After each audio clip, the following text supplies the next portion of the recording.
All right, so here we have a more in-depth composite shape. So we're installing a cylindrical basin to collect rainwater from the gutter. The bottom of the cylinder resembles the lower part of a cone to the nearest tenth of a cubic foot, so that means 1 decimal place. How much rainwater can the basin hold? So we definitely know that we have a cylinder here. And like it says, this bottom part of it is like the base of a cone.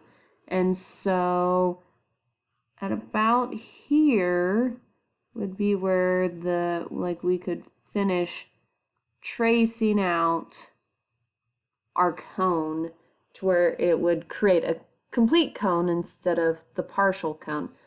And so when we look at this, we have, and we're talking about hold, right, not cover. So that means volume. We're looking for volume. So we have the volume of a cylinder. That's the obvious shape, which is just pi r squared h. And then we have a cone. So we need the cylinder formula the volume formula for a cone, which is pi r squared h divided by 3, or 1/3 pi r squared h, however you want to think about it. So it's telling us we're collecting water, which tells us that it's a hold, which indicates volume. So just trying to take you through keywords that tell us whether it's volume versus surface area, right? Surface area is more of a cover, whereas volume is how much does it hold, and the fact that it wants to the nearest tenth. So those are things that are going to come into what we need. So continuing this example, right?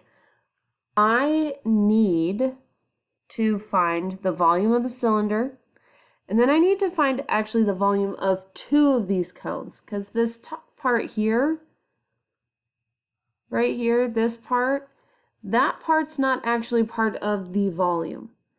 So when it comes to things I need to find, I'm needing to find the volume. I'm going to take the big cone, so this whole cone here, minus the small cone. So I'm going to treat this cone as if it's 2 cones. The giant cone that all of it creates, but then there's that top of the cone that we can create into a cone of its own that we're going to take off because it's not part of, its volume is included in the volume of the cylinder. So big cone minus small cone plus the volume of the cylinder. That would be like if I had to make one giant equation, that's my big equation. Big cone minus small cone plus cylinder. So, easiest one to find, cylinder. Right? Here's my cylinder in green over here. So I've got a 1 foot radius. So my radius equals 1. And my height, when we look at our height here, from here all the way to here, 1.5 plus 1.5 equals 3. So we have a 3-foot height. So I'm going to plug that into the formula for a cylinder. V equals pi, our radius is 1 squared times 3. So that's going to give us 3 pi, because 1 squared is 1 times 3 is 3. So right now we have 3 pi, which is approximately 9.42. All right, so that's my first volume. So if I wanted to, I could come over here and put plus 9.42, right? Because that's one of the volumes that I need. All right, next, small cone. Small.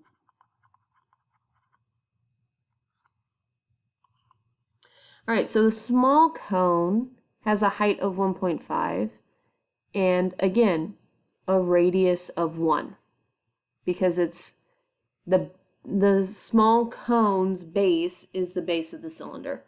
So radius of 1, this one has a height of 1.5. So then I'm going to do volume equals pi times, oops, I didn't put the 1 there, 1 squared times 1.5 divided by 3. So then I end up with volume equals 1.5 pi divided by 3, which is approximately 1.57. So that's my small cone. So minus 1.57. All right, and then from here, I've got to find my big cone. Big cone. My radius for the big cone is actually 2 because I'm going down here. And so r equals 2. Our height, again, is for the big cone is 3 because we're going from the bottom all the way to the top of the cone. So our height is 3. We've got to be careful of that. Don't let that... Oh, thank you, Michael, for sitting on the mouse. Sorry about that, guys.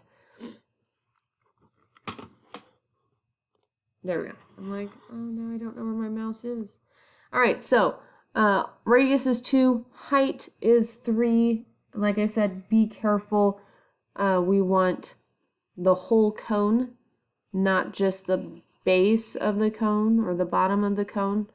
All right, so from here, volume equals pi times 2 squared times 3 divided by 3.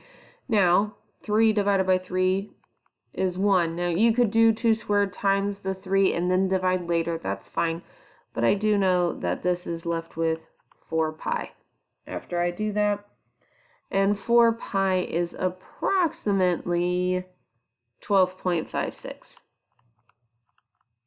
And so I'm going to plug that 12.56 into this big equation that we made for our composite shape. So big cone, 12.56, minus the small cone, which is 1.57, plus the 9.42.